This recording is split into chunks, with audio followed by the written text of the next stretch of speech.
Hoje eu falo sobre a conversão de Paulo, ou a conversão de Saulo de Tarso. Atos dos Apóstolos, capítulo 9. O texto é extenso, eu não vou ler todos os versículos, mas aqui a palavra de Deus diz que enquanto isso, Saulo não parava de ameaçar de morte os seguidores de Jesus. E ele chega a falar com o sacerdote, o grande sacerdote, pedindo a ele cartas de apresentação para as sinagogas da cidade de Damasco, porque com esses documentos ele poderia prender tanto homens quanto mulheres que seguiam Jesus. E ele vai para Damasco com esse propósito. Só que quando ele está próximo a Damasco no caminho, ele sente que uma luz o envolve. E ele ouve alguém dizendo: Saulo, Saulo, por que me persegues? E ele pergunta: quem é o Senhor? E ouve a voz de Jesus dizendo: sou eu, Jesus, a quem tu persegues. Então, naquele momento, Saulo, que está acompanhado por outros homens, fica paralisado. Os homens ouvem a voz, mas ficam mudos, né? Eu imagino que todos atônitos. E o Senhor dá uma orientação, que ele siga para Damasco, e lá ele iria orientar o que ele deveria fazer. E Paulo vai para Damasco, mas vai levado pelos homens que estavam com ele, porque naquele momento ele perde a visão. E ele fica 3 dias sem enxergar nada. E nesses 3 dias ele não come nem bebe nada. Então Paulo, orando, tem uma visão de que Ananias, um homem chamado Ananias, coloca a mão sobre os seus olhos e ele volta a enxergar. Então o Senhor fala com Ananias, que mora na região de Damasco, e pede a Ananias que ele vá ao encontro de Paulo, que está na casa de Judas, e coloque a mão sobre ele. E Ananias chega a contestar o Senhor, dizendo: Senhor, nós temos ouvido tanto sobre Saulo, este homem tem perseguido os judeus, inclusive soubemos que ele vem para Damasco para prender os judeus que creem em ti. E o Senhor Jesus diz: Ananias, eu o escolhi, eu vou mostrar para ele o que ele terá que sofrer, né? Então, neste momento, o Senhor orienta Ananias. Ananias vai até lá, conversa com ele, e Paulo volta a enxergar, e a história de Paulo começa aqui. A história de Paulo, não é apóstolo Paulo, porque até então ele era Saulo de Tarso. Mas quem era esse homem, não é? Se ele foi um homem tão importante para a fé cristã, por que não foi chamado entre os 12? Saulo de Tarso, gente, a minha Bíblia é uma versão atualizada, geográfica, ela tem muitos mapas, então eu fico lendo aqui, tem muitas informações, por isso eu trago para vocês. Então aqui a Bíblia fala que Paulo era o nome romano de Saulo de Tarso, e Tarso era uma região da Sicília, onde mais ou menos fica a Turquia agora, segundo aqui a Bíblia, né, a indicação bíblica. E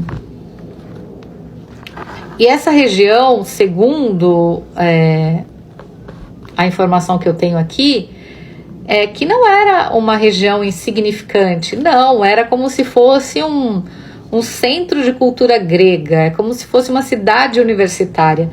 Então Paulo viveu ali, ele aprendeu com a cultura grega, aprendeu com romanos. Apesar dele ser naturalizado romano, vivido ali em Tarso, ele era um circuncidado, melhor dizer, da tribo de Benjamim. Então ele era um israelita. E ele era um membro zeloso do partido dos fariseus. Então eu acredito que ele achava que esse Jesus era só mais um profeta que apareceu por lá e estava fazendo a festa, né? Então na infância, Paulo, o apóstolo Paulo, antes Saulo, né? Ele sempre estava ali com estudiosos, debatia vários assuntos, né?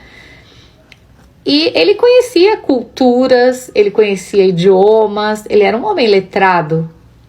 Então, o que o Senhor fala para Ananias, aqui na passagem de Atos, olha só, ele diz assim: Senhor, muita gente tem falado sobre ele, Ananias fala, né? E agora o Senhor me pede que eu vá até lá. Aí o Senhor diz a Ananias: vá, pois eu escolhi esse homem para trabalhar para mim, a fim de que ele anuncie o meu nome aos não-judeus, aos reis e ao povo de Israel. Eu mesmo vou mostrar a Saulo tudo que ele terá que sofrer por minha causa. Então aí que Ananias foi. Então praticamente o Senhor diz a Ananias aqui: eu vou usar o Saulo, que agora é Paulo, porque ele tem condições de acessar locais, pessoas que os outros apóstolos sozinhos não teriam.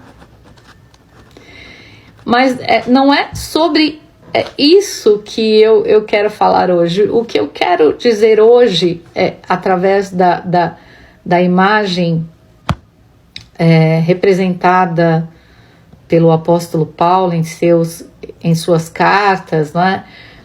Em todo o trabalho desenvolvido por este homem que viveu intensamente a fé cristã, que viveu e morreu por Cristo, é que, apesar dele ser um homem culto, apesar dele ser um homem letrado, falava vários idiomas, conhecedor da lei, ele entendia, ou passou a entender naquele momento em que teve um encontro com Cristo, o quão frágil e o quão insignificante o ser humano é sem Deus.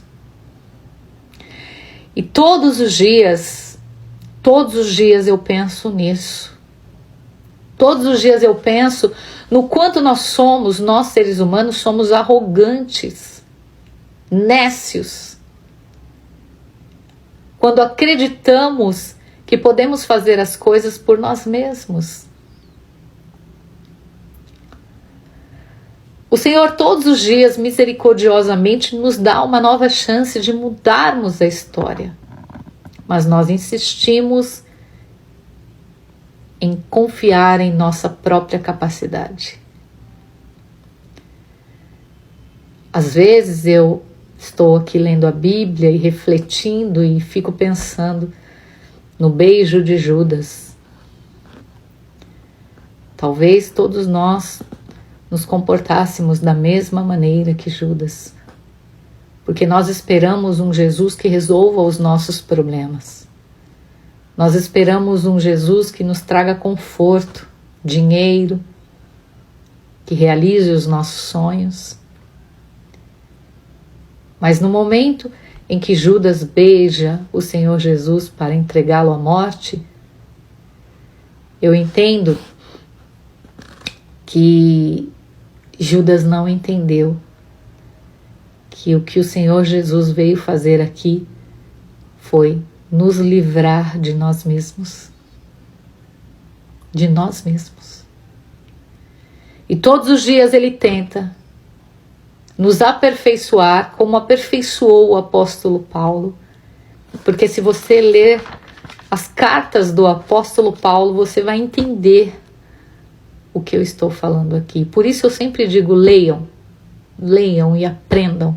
Foi um homem que venceu pelo amor, que representou a palavra viva de Jesus, que honrou Jesus em todo o tempo. E nós aqui vivendo como se fôssemos deuses. Leiam a Bíblia e aprendam. Muitos estudos dizem que apenas as cartas de Paulo já seriam suficientes para compor um evangelho. O trabalho deste homem para Cristo. E nós o que estamos fazendo? Que aprendamos com ele. Que Deus abençoe vocês.